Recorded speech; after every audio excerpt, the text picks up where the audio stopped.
All right, so I started recording. Okay. بسم الله الرحمن الرحيم إن الحمد لله نحمده ونستعينه ونستغفره ونعوذ بالله من شرور أنفسنا وسيئات أعمالنا من يهده الله فلا مضل له ومن يضلل فلا هادي له وأشهد أن لا إله إلا الله وحده لا شريك له وأشهد أن محمدا عبده ورسوله اللهم صل وسلم وبارك على سيدنا محمد وعلى آله وصحبه ومن تبعه إلى يوم الدين أما بعد. Inshallah, today we'll talk about the al-i'tisamu billah. How do we, in a practical way, how do we seek and hold to the fortress that Allah subhanahu wa ta'ala has for us? The fortress of Islam, the fortress of Allah subhanahu wa ta'ala. Al-i'tisam, having isma meaning being protected. Okay, Rasulullah sallallahu alayhi wa sallam was ma'soom, meaning that he was protected by Allah, so he was not committing any sins, period, because he is totally protected by Allah. So this isma from Allah subhanahu wa ta'ala, the protection, it came to us as Allah subhanahu wa ta'ala said, وَاعْتَصِمُوا بِحَبْلِ اللَّهِ جَمِيعًا وَلَا تَفَرَّقُوا. Hold on to the rope of Allah and make i'tisam with the rope of Allah and do not be divided. And in another ayah said, وَمَنْ يَعْتَصِمْ بِاللَّهِ فَقَدْ هُدِيَ إِلَى صِرَاطٍ مُسْتَقِيمٍ. And who has i'tisam by Allah indeed is guided to the straight path. So this i'tisam billah is a straight path. That is the straight path, okay? So the i'tisam by the rope of Allah, this is the how-to, meaning the rope of Allah will take us to the straight path. And i'tisam billah, i'tisam with Allah, it will keep us on the path. And it has to do with the heart and putting the heart straight in the path of Allah subhanahu wa ta'ala in a way of intention. All we do is in the way of Allah. So, inshallah, we'll ponder a little bit about what are the, as Imam Malik, rahmahullah, he said a beautiful saying that everybody repeats after him, that the end of this ummah, or those who will come at the tail end of this ummah, the ummah of Rasulullah sallallahu alayhi wa sallam, cannot be rectified except by that which rectified the ummah from the beginning, right? Meaning that which straightened out the ummah used to be straightened out at the beginning is the same as what the people at the end will need to be straightened out as well. There is no change. When Allah subhanahu wa ta'ala told Rasulullah sallallahu alayhi wa sallam that today I completed the religion and أكملت وأتممت ورضيت اليوم أكملت لكم دينكم وأتممت عليكم نعمتي ورضيت لكم الإسلام دينا. This verse meaning the completion and the pleasure of Allah for this deen that is completed now, and you take it. Okay. When we say Islam as a deen, Allah is pleased with us in it. Does it mean Islam as a deen, as the Quran and the Sunnah as a text or an application? Of course, an application. Okay? So, this application, is it about certain topics or all topics? It's about all topics. Because Allah subhanahu wa ta'ala says, وَمَا خَلَقْتُ الْجِنَّ وَالْإِنسَ إِلَّا لِيَعْبُدُونَ. I did not create human being or jinn and human being except to worship me. Okay, so that is the purpose of the creation. So while we are living our lives and doing everything that we do, okay, and living our daily routine and so forth, that is an act of worship, but it has to have certain components in it to become an act of worship, right? So Rasulullah sallallahu alaihi wasallam and the companions showed us, and of course through the Quran and the Sunnah, showed us what are these subject matters that our deen is revolving around it. Okay, so we can reflect quickly and see if we can find those topics that a Muslim society is revolving around all the time.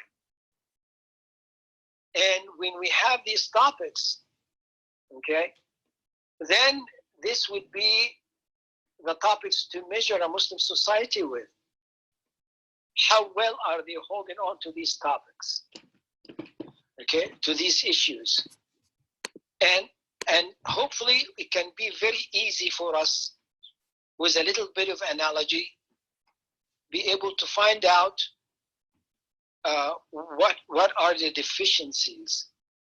You find in our history, at the time of Rasulullah sallallahu alaihi wasallam, there are 4 basic topics were held on to very nicely and strongly, okay, and the Khulafa al-Rashidin as well, okay.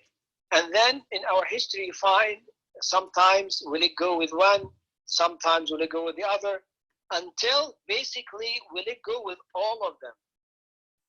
But we look like a Muslim and we sort of, worship, as, salah and siyam and zakah and so forth. But the no longer the component that holds the Muslim society together is existing.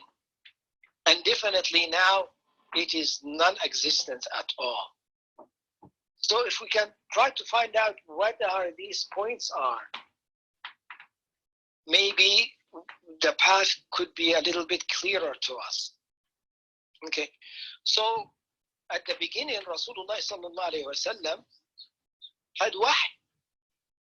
Rasulullah sallallahu alaihi wasallam was used to go to the Jabal and go up the mountain and go into the cave and just yatahannath, it's contemplates, okay, and stay alone, okay. Rasulullah sallallahu alaihi wasallam did not or was not expecting to be a prophet of Allah, was not expecting this responsibility to be on him, but Allah subhanahu wa ta'ala had chosen him to become the last messenger of Allah sallallahu alaihi wasallam. Then the wahy came,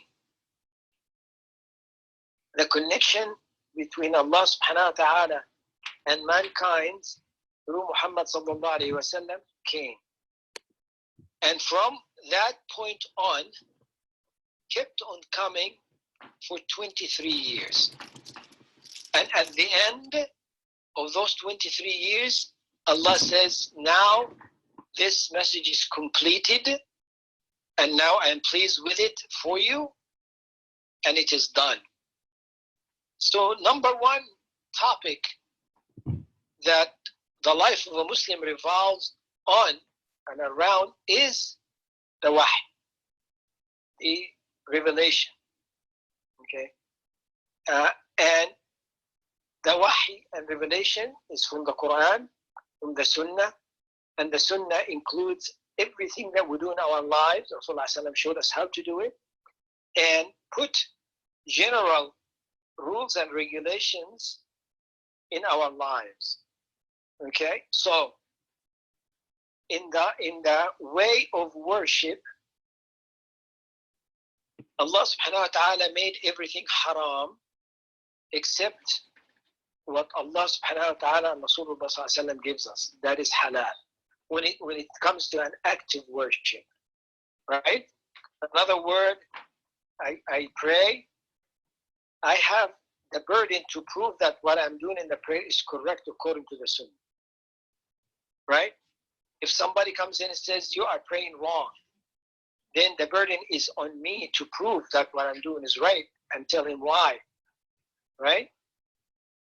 However, the mu'amalat, dealing with one another, dealing in the marketplace, dealing in money and marriage and all aspects of life and food and drink and all of that, the principle in it is the opposite. Everything is halal except what Allah subhanahu wa ta'ala makes haram, right?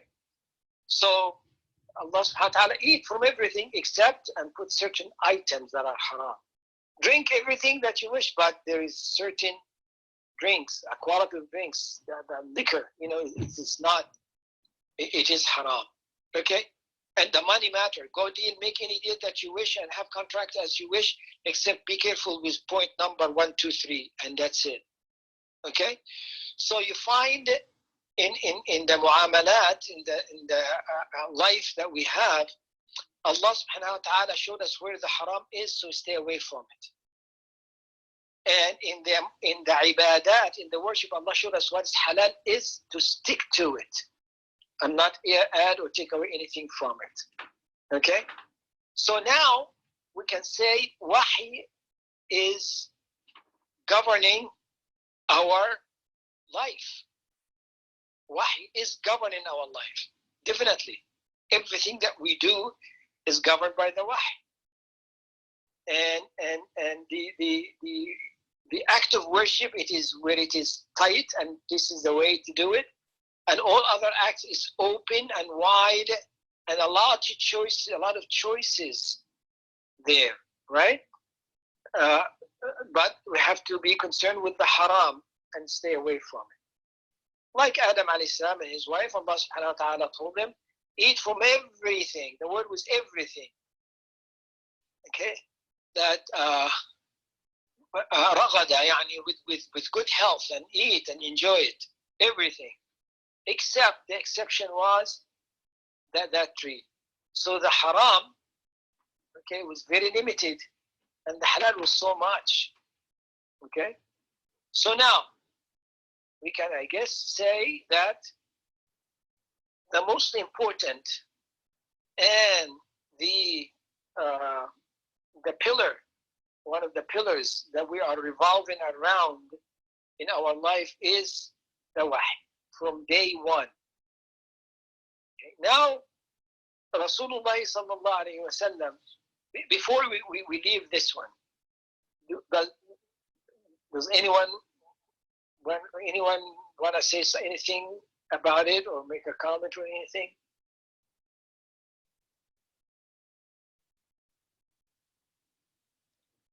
You can just unmute yourselves if you have a comment, inshallah. But there's no comments from my end. Okay. Do we have people watching now? Yeah, we have a few. Okay. Good. Okay. Now, do you know who is watching? Do you guys want to say hello? Yes, I want to. Assalamu alaikum. Alaikum salam. Who's this? This is Adam. I think I went to this halaqah back in like the fall, and then I couldn't make it for the rest of the couple months. Okay, alhamdulillah. Alhamdulillah. Welcome back, Adam. Who else? Yumna and Jannah are here as well. Assalamu alaikum. وعليكم السلام يا يمنى ويا جنة. كيف أحوالكم؟ Alhamdulillah, كيف حضرتك؟ بخير الحمد لله. Who else? I think that's everyone and my family. Okay, that's plenty. Alhamdulillah. Okay, so now, so we know that we measure our lives, okay, and how we're dealing with our lives according to the wahy, okay.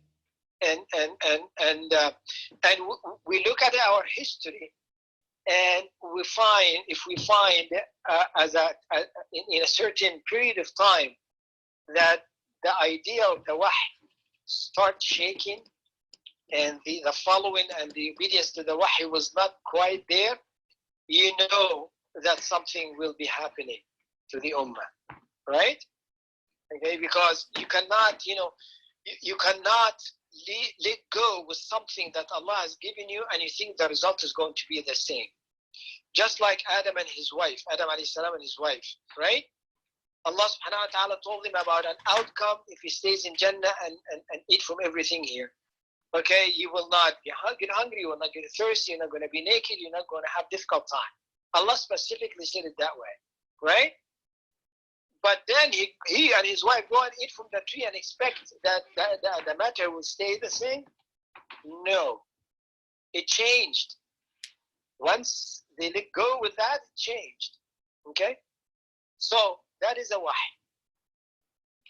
The next point, or the second point, is when Rasulullah sallallahu alayhi wa sallam propagated and talked to the companions, started choosing certain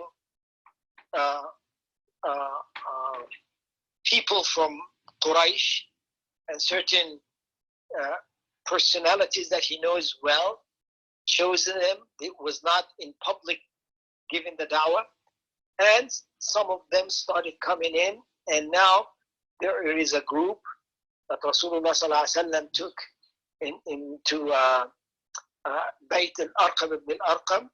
Okay, he was very young man, just got married, and he told Rasulullah sallallahu alaihi wasallam to come and have the halaqah there, because it is on the outskirts of Mecca, like nobody would know. Okay, and they would, go and sit in a very small little place where they can move things around, so there could be enough for them to sit there. And now the da'wah started, right? So the da'wah right away, it called for learning what the wahy is saying, and telling them that they have a future, that they're going to play a great role in it, right? The world will change, right?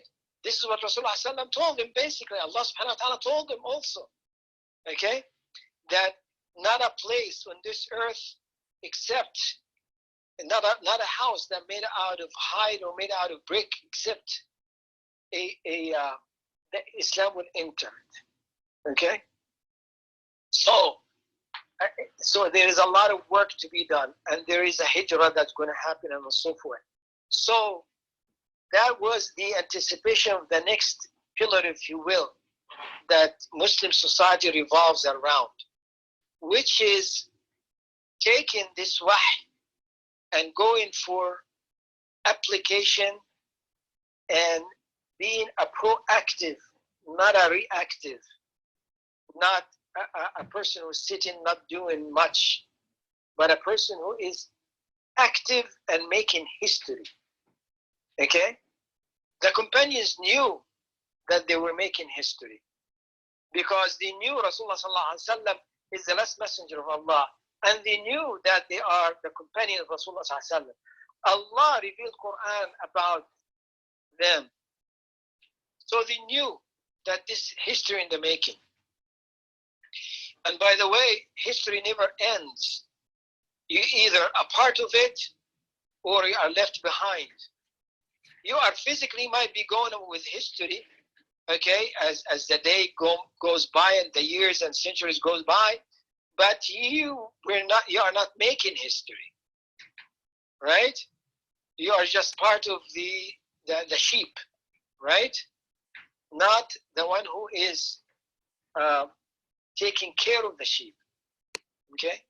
So now when the hijrah was made, Muslims start really doing the work of implementing the wahy in an application that affected the society, and history now became, more bright and more effective, okay, in a way of changing societies and so forth, or that society that they were in.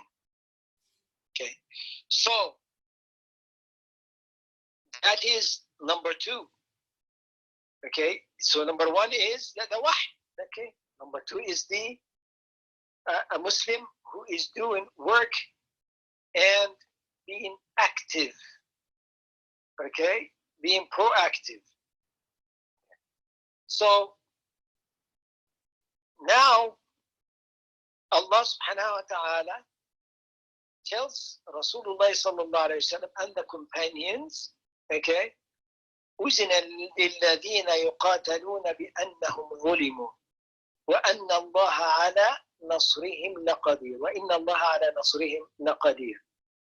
Allah subhanahu wa ta'ala says to the companions, to Rasulullah sallallahu alayhi wa sallam, now it is permitted for you that injustice was committed against you, that you fight back. You do not just take it as you were in Mecca, right?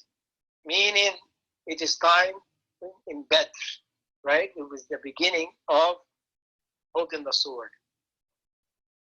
And now that became a part of the Muslim community, which is, we call it struggling in the way of Allah, jihad, right? Allah subhanahu wa ta'ala in the Quran says, كُتِبَ عَلَيْكُمُ الْجِهَادُ كَمَا كُتِبَ عَلَى الَّذِينَ مِنْ قَبْلِكُمْ كُتِبَ عَلَيْكُمْ الْقِتَالُ وَهُوَ كُرْهٌ لَكُمْ. The qital is fighting in the way of Allah is prescribed upon you and you hate it. وَعَسَى أَن تَكْرَهُ شَيْئًا وَهُوَ خَيْرٌ لَكُمْ. You may hate something that is good for you. وَعَسَى أَن تُحِبُّ شَيْئًا وَهُوَ شَرٌ لَكُمْ. And sometimes you love something and it is bad for you. وَاللَّهُ يَعْلَمُ وَأَنْتُمْ لَا تَعْلَمُونَ. Allah knows and you do not know, right? So that is the third. The third is the struggle in the way of Allah, the jihad. That it went on and on and on. Okay? And Rasulullah sallallahu alayhi wa sallam did not stop. The companions did not stop. And that period of the 10 years of Medina, maybe you can do the homework and find out how many really battles the Muslims got in and how many of them Rasulullah sallallahu alayhi wa sallam personally was. Can you hear me all? My phone is talking back to me. Yeah, we can hear you. Okay. So jihad was the third pillars, if you will, that the Muslim society is revolving around. That is part of the Muslim society. Okay, so now Rasulullah sallallahu alayhi wa sallam, as he entered Medina as a prophet of Allah and as a head of the society, the statesman, right? Another word, the politics, if you will, was part of siyasa, part of Islam. Okay, meaning he is the head of the society and he's organizing the society in a certain way with a certain rules and so forth, according to the wahy and according to the inspiration that Allah subhanahu wa ta'ala gives him. So that is number 4. Okay, so now when you look at the life of Rasulullah sallallahu alaihi wasallam and the companions, it's all, if you want to put headings, what are the major theme that the life was about and the society was about to be a society that is sound, and to be a society that is successful, the majority of the society has to be concerned with those points and holding it near and dear to their heart. And if any of them has deficiency, then you will have a deficiency in the results of and not quite the path and the standard. A question here: does that mean, is there a perfect society? And we say no. It is impossible, right? We know at the time of Rasulullah sallallahu alaihi wasallam how many times the companions and how they dealt with certain situations, they had to be corrected. For example, the time of Aisha radiallahu anha and Hadith al-Ifk, and how that that lie about her was spreading, and Allah left it happening there for a whole month.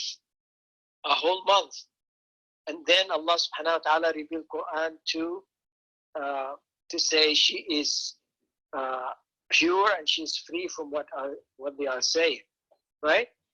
And then Allah subhanahu wa ta'ala told them, divided them to groups, and how they did what some of group did and said things that they shouldn't have said, and so forth. Okay, so that's the Muslim society. It was less than perfect then. Okay, when Rasulullah sallallahu alaihi wasallam went for Ghazwa Tabuk, the Battle of Tabuk, the four that stayed back, or the three that stayed back from the closest to Rasulullah sallallahu alaihi wasallam, and then they were trying to go, and then they stayed and did not go, and how Allah subhanahu wa ta'ala talked about them specifically in the Quran. Okay, so here is some companions did not quite, the Battle of Uhud, and what happened in the Battle of Uhud. Okay, when Rasulullah sallallahu alaihi wasallam was going to Mecca, to open Mecca, he told the companions, this is a secret, nobody will say it, and nobody will leave Mecca, okay, Medina. And one of the companions sent a letter with a lady telling that letters to the Meccan, telling them that the Rasulullah sallallahu alaihi wasallam is coming. That could be marked as a great treason. Okay, then when he was caught, he said, Ya Rasulullah, you all have people that in Mecca. I don't have anybody, and my family is there. Some of my family there. So I know that we're going to win, and we're going to be above the kuffar and so forth. So we wanted to tell the people of Mecca that to some kind of a relationship with them, a good relation, so I can protect my family there, and so forth. Then, of course, the letter was called before it got there, and so forth. Rasulullah sallallahu alaihi wasallam said that Umar says that wanted to do something about this. Rasulullah sallallahu alaihi wasallam said, no, he is from the people of Badr. And Allah might have looked at the people of Badr and says, do as you wish, I forgave you. And he was forgiven. So the point is, it's not, there is no utopia in this life. There is no such a thing, a perfect society and sinless society. Okay. Now imagine after Rasulullah sallallahu alaihi wasallam died. Okay, when the whole Arabian Peninsula became a Muslim, right before Rasulullah sallallahu alaihi wasallam died. Right? When Rasulullah sallallahu died, most of the peninsula went back to Kufr. ارتدوا عن الإسلام. Okay? We're talking about only Mecca, Medina, and Taif that they held to Islam. Only Mecca, Medina, and Taif. Okay? And a big chunk said we're not going to pay zakah. Okay? And we know what happened and so forth.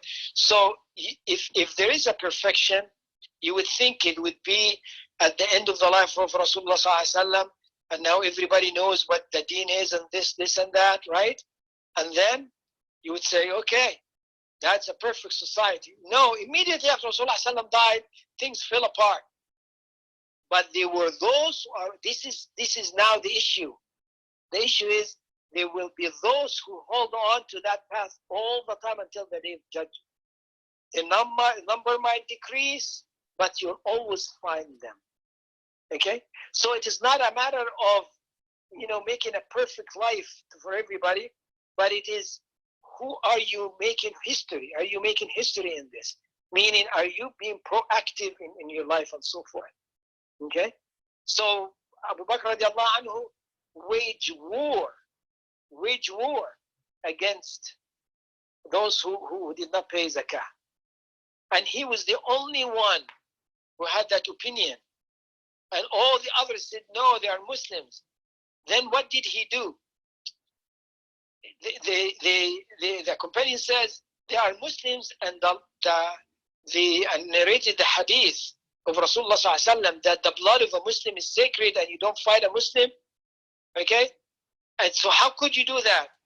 Then what Abu Bakr did, radiallahu anhu, referred to the same hadith and says, what did Rasulullah ﷺ say at the end of it? It says, illa, except by its rights. Meaning, their blood is sacred except by its right. Meaning, there is a time when you fight a Muslim. Okay? And this is what he did. And everybody realized, yes, that is true. Right? So what did Abu Bakr radiallahu anhu at this instant refer to? Refer to two things.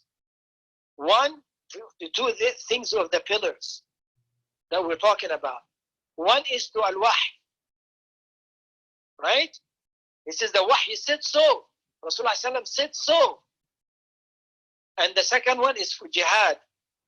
Went out.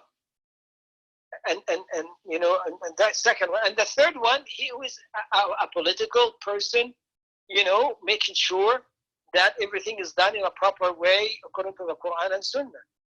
Okay? So, and definitely he made history. Okay? So, that is just a look at quick look, a general overview of what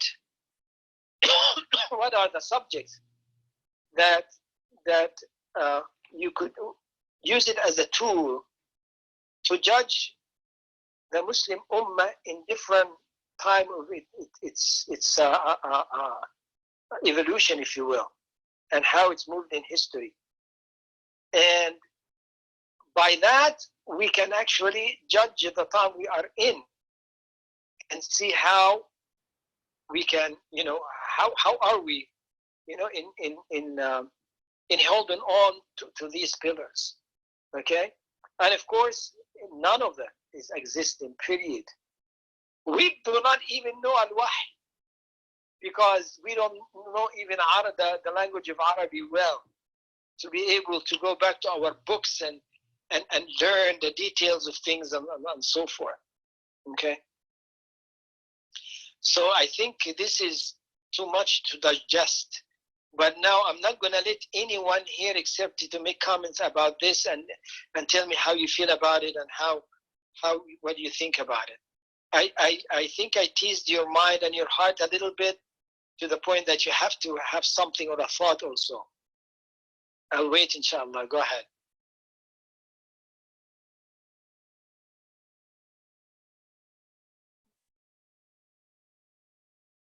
Is my phone still on? Yeah, it is. Maybe, why don't you start, Baha? Yeah, one question I might have is at what point is something an Islamic country or state or whatever, like at what point do you say that this group of people is now like a Muslim place and it follows the Muslim laws and rules? Does it have to be like its own country or something, or when does this apply? It has to be what? Its own country, or when do these things apply? Oh, these things apply wherever you can apply them. This thing, wherever you can apply them, because the wahy will tell you about them as well, right? If, for example, here, there you are limited to what can you do? Okay, what can you do? What can you do here? Okay, you can hold on to the wahy and you go to the application of the wahy. Okay, you can certainly, try to develop the Muslim identity as much as you can. Okay, and get to the focus on how to build the missing parts, right? Okay, meaning that we are sometimes tend to look at that which is impossible to do, so we do not have to do what we have to do, right? Right?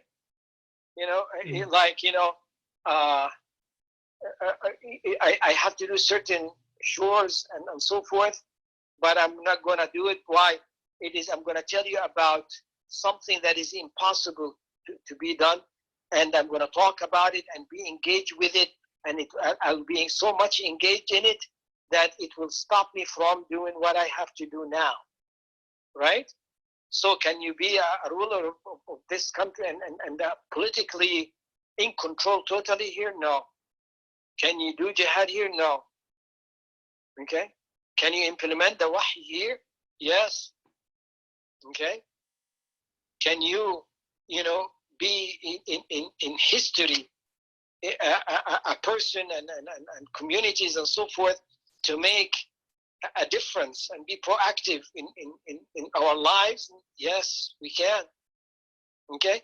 But the point is that we should not get these points that are not for us to do now out of our heart and our mind.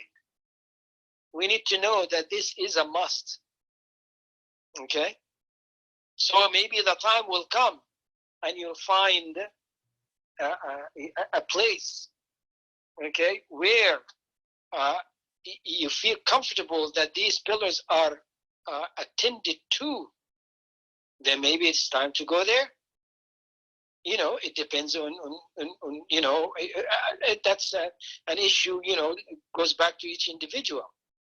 Then Rasulullah sallallahu alaihi wasallam tell us that in the hadith, saying that Allah will send, talking about Al-Mahdi, who is related to Rasulullah sallallahu alaihi wasallam from his zuriyah, and saying that the time will come and the earth will be full of injustice, and he will come and fill it with justice and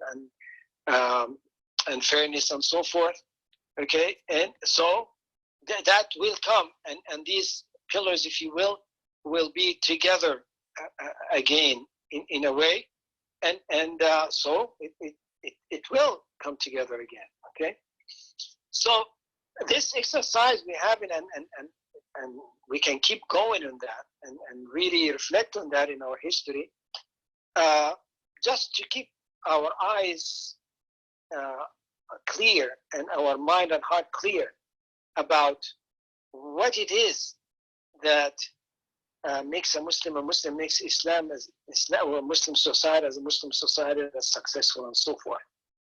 Also, Rasulullah sallallahu alaihi wasallam told us that the time, the experiences in history of generation after another, it will become difficult as you go forward toward the Day of Judgment. The next century, if you will be worse than the one before it, worse than the one before it. It will continue like that, right? So don't look in the future and say, it is an easy time will be coming. No,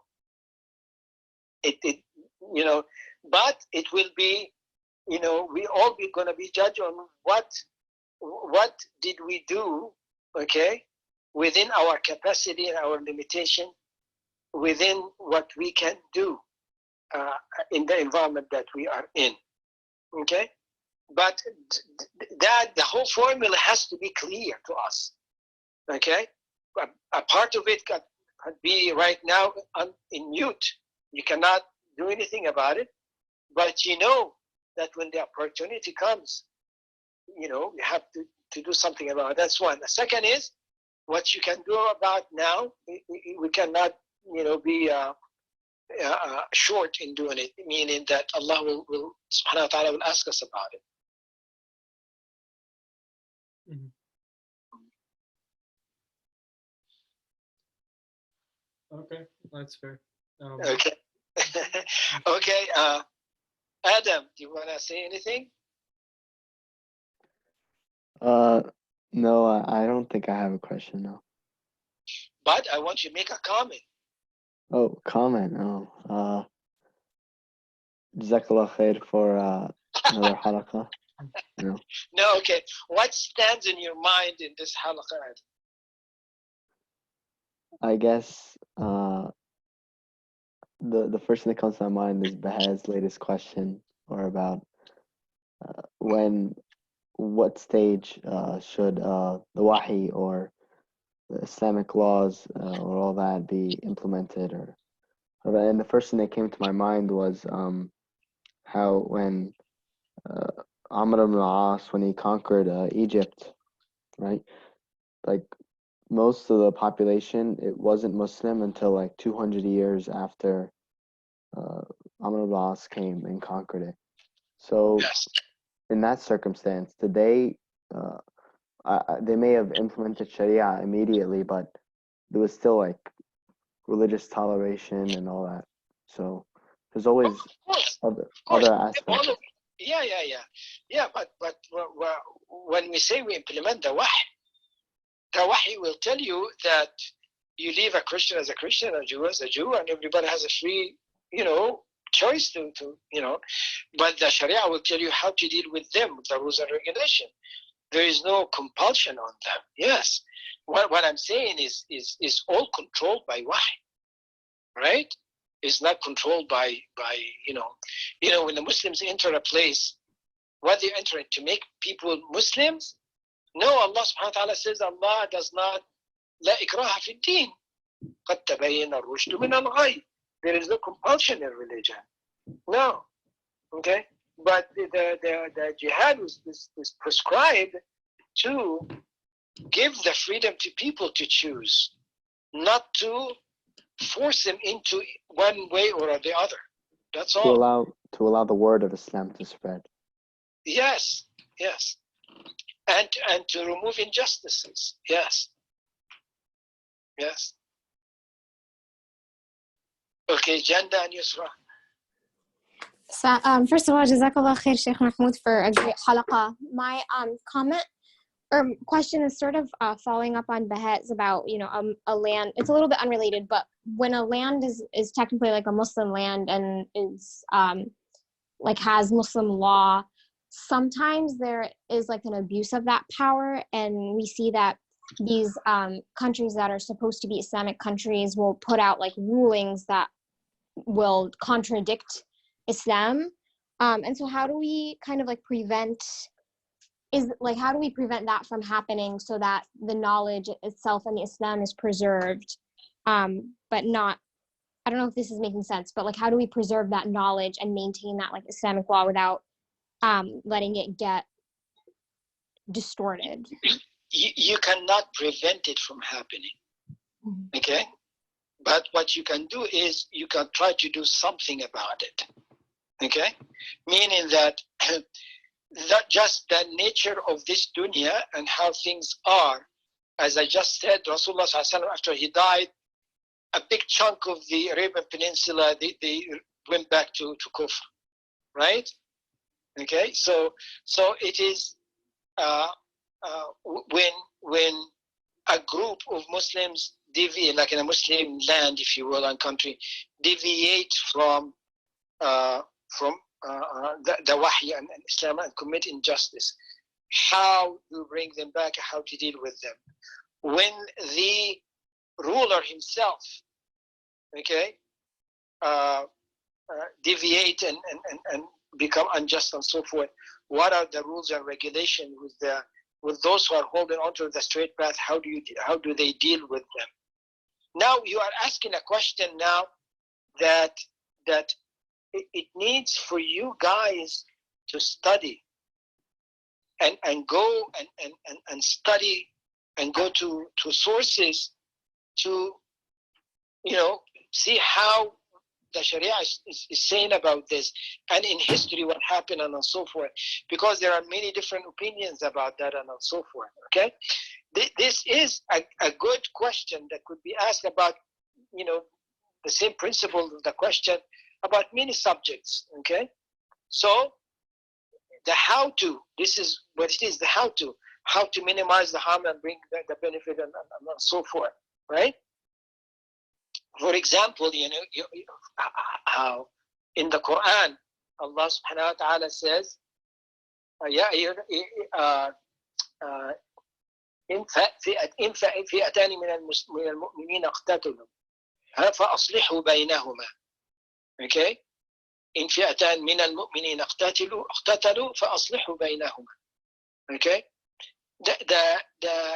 When two groups of believers اقتتلوا meaning they're fighting with the sword with one another, make good among them. Okay, try. Then if one of them transgress over the other, then you join the one that is not transgressing and fight the one that transgressed until they come to their senses. Now I'm telling you verses from the Quran. Now I know these things people don't want to talk about but this is the reality of what our history and the Quran. Okay, so here in this verse, Allah saying there are two groups that Allah saying they are believers. فئتان من المؤمنين, two groups from the believers. When they fight, this is how to solve the problem, and Allah give us the remedy how and so forth, right? So we can pick. Okay, for example, who asked that? Jannah or Jannah? It was Yumna. Yumna, okay, Yumna. Maybe this a study you can do. Mm-hmm. Okay, study you can do, which is, okay, what is the relation between the subjects, the people, and the ruler in Islam, and what are the opinions, the different opinions in that, and how to deal with the ruler. Okay, and come up with some kind of opinions of scholars, like the four schools of thought, for example, and more opinions of and so forth, and maybe present it for us. Okay, present for it. Doesn't just whatever you can get. Okay, and present for us. See how we can solve that problem according to the Wahy, according to the Quran and Sunnah. Okay, inshallah. Jazakallah khair. Right. Jannah. For me, I think that the comment or the main idea that kind of stuck with me is that there's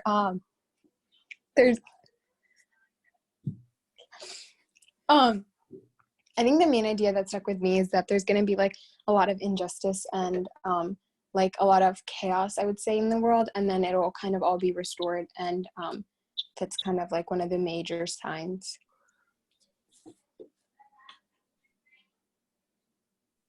Was that a question?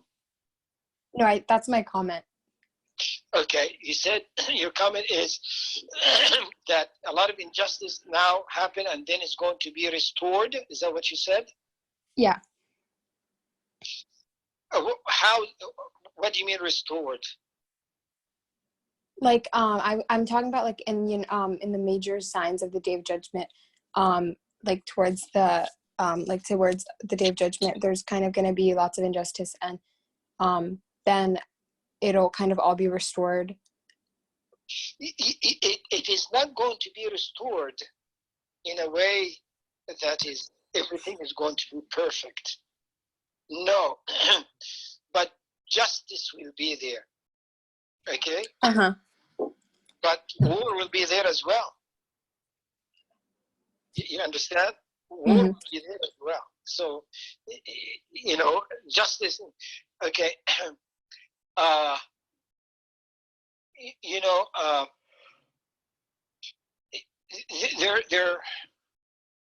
there are many people call for many things, but very few people call for justice. Okay? Okay? Okay. So when justice comes with Al-Mahdi, okay, that means he will have the authority and the ability to implement justice to where he is and to environment that he is in, and continue to implement the justice. But what will happen? Armies will come against him, right? Yeah, the big, huge battle that will happen, right? Okay, and then what happened then? Then the big issue is going to be a Dajjal coming. What's more than that? And what's more calamities and trials and tribulation then? And then Isa alayhi salam will come down. And then when he comes, he's going to wage war. You understand? Until the war is ended. And then when it's exhausted that the jihad cannot go on anymore, because Ya'juj and Ma'juj will be coming out. So that is the only time the jihad will be lifted. Right? Allah subhanahu wa ta'ala tells Isa alayhi salam and the Muslims to go up the mountains. And because there are people coming out now that you have no way to fight them. So don't fight them. Right? So my point is, yes, justice will prevail, but that doesn't mean that everything will be fixed. On the contrary, the more those who are calling for justice, the more they're going to be opposed. Okay? So, but when the tranquility will come at the end, when all Ya'juj and Ma'juj will die, and they will be thrown into the ocean by birds, as Rasulullah sallam tell us, then Allah will send the rain, and then the rain will clean everything, and the Muslims and Isa alayhi salam will be on earth, and now that is peace now. Only for a small period of time, and literally at the end of time. Literally at the end of time. Because Allah subhanahu wa ta'ala said, a wind will come and take the soul of the believers, all the believers. And then on earth will be those who do not say Allah. Okay? They will build idols again. Okay? They will break down the Kaaba piece by piece and so forth. And the Qiyamah will come upon them. The Qiyamah will come upon the kuffar only, not believers. Believers will die before that. Okay? So yes, the justice will be there, but justice is always connected to struggle. Yeah, Jazakallah khairan. Okay, can I give a homework to everybody? Sure. Okay. Yumna got hers. Okay. The rest, what about, look at the life of Abu Bakr radiallahu anhu and his period. And see how these 4 points or pillars, okay, how it was dealt with during his lifetime in the society. Okay? Okay. The wahi, the history, the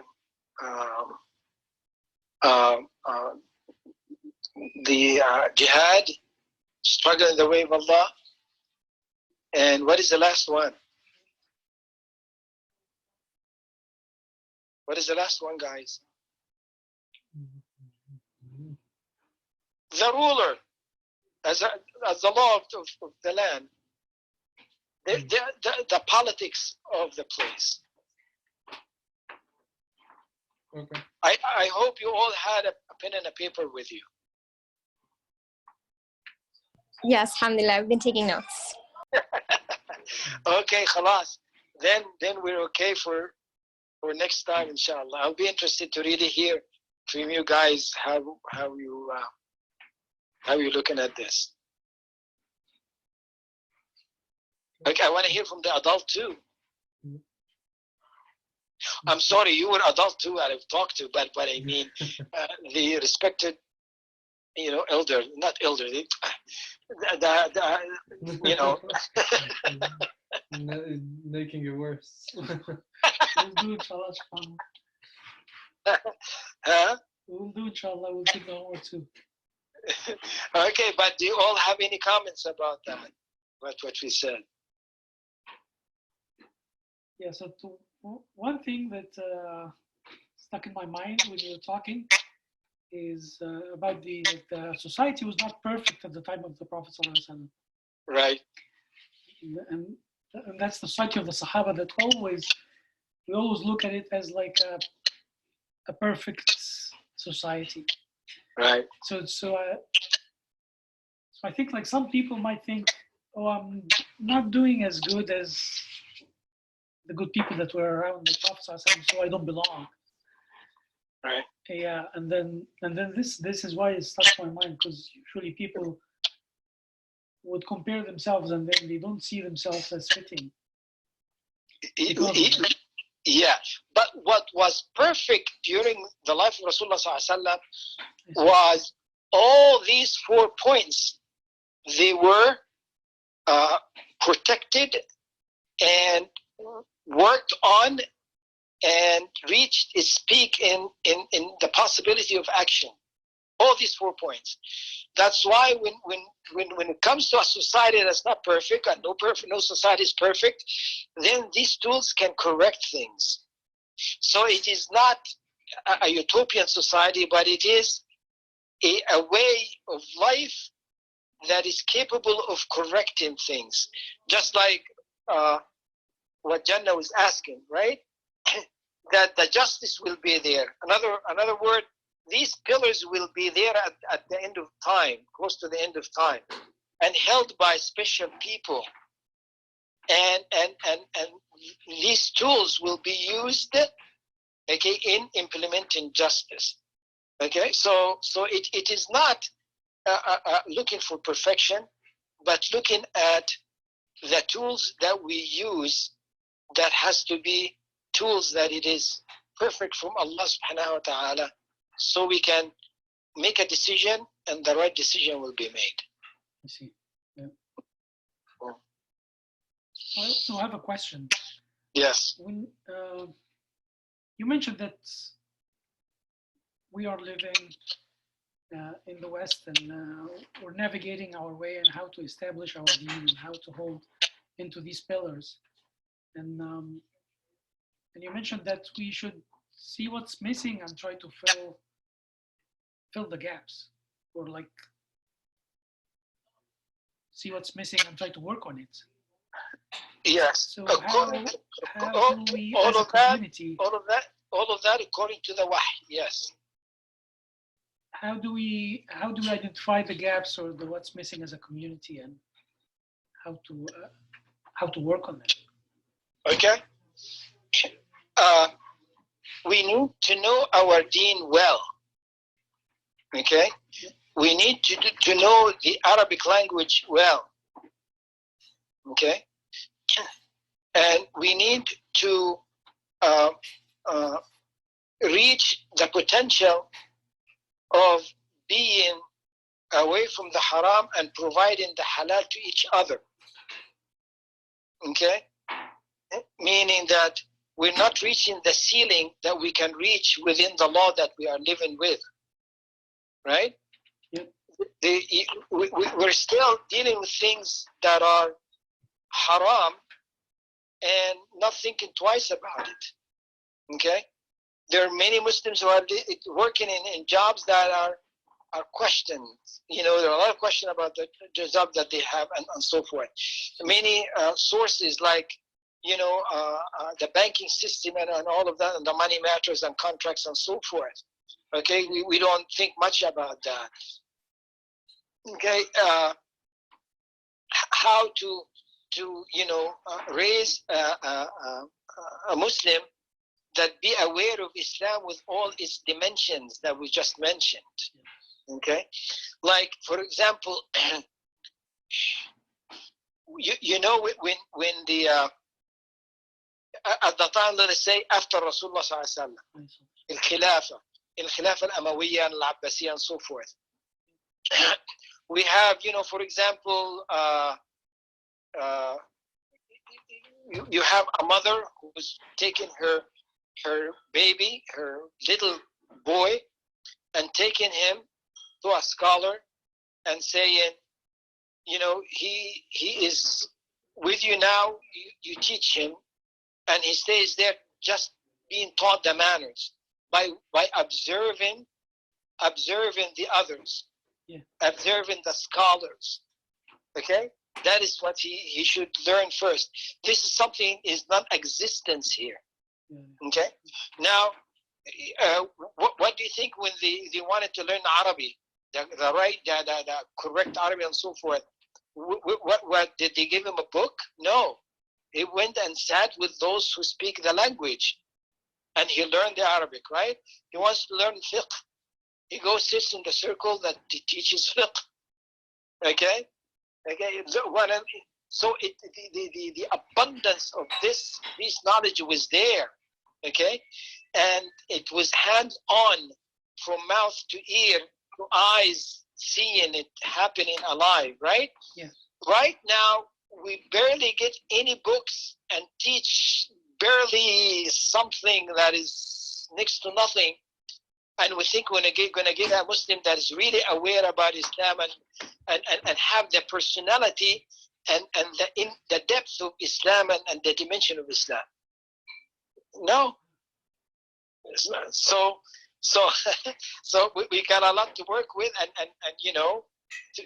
to be able to do, build something like that or close to it.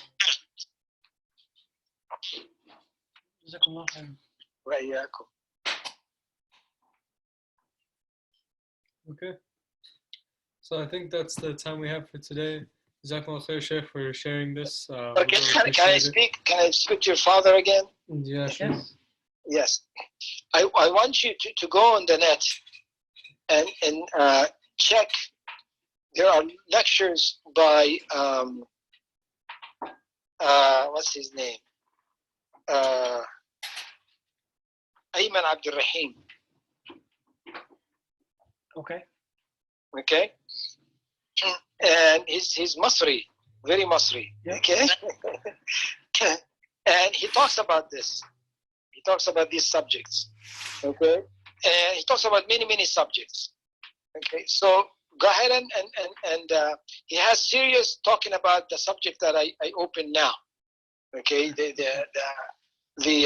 These four pillars, he talks about it in details in history and so forth. Yeah. Okay. Yeah. So maybe you can, because he speaks a very slang. He's not a scholar. He's an engineer. Okay. Oh, I see. Okay. Yeah. So go ahead and listen to him, and I'm sure we're gonna compare a lot of notes next time, inshallah. Inshallah.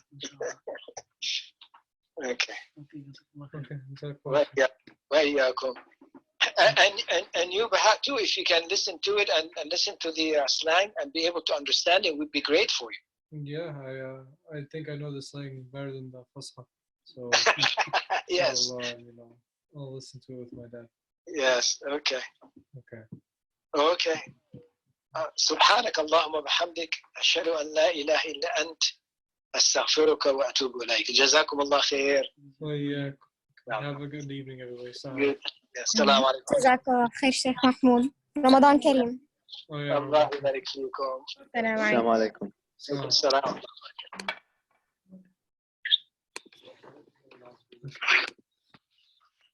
Thank you, Sheikh. I'm gonna log off now. Assalamu alaikum. I'm gonna log off now. Assalamu alaikum. Ramadan Kareem.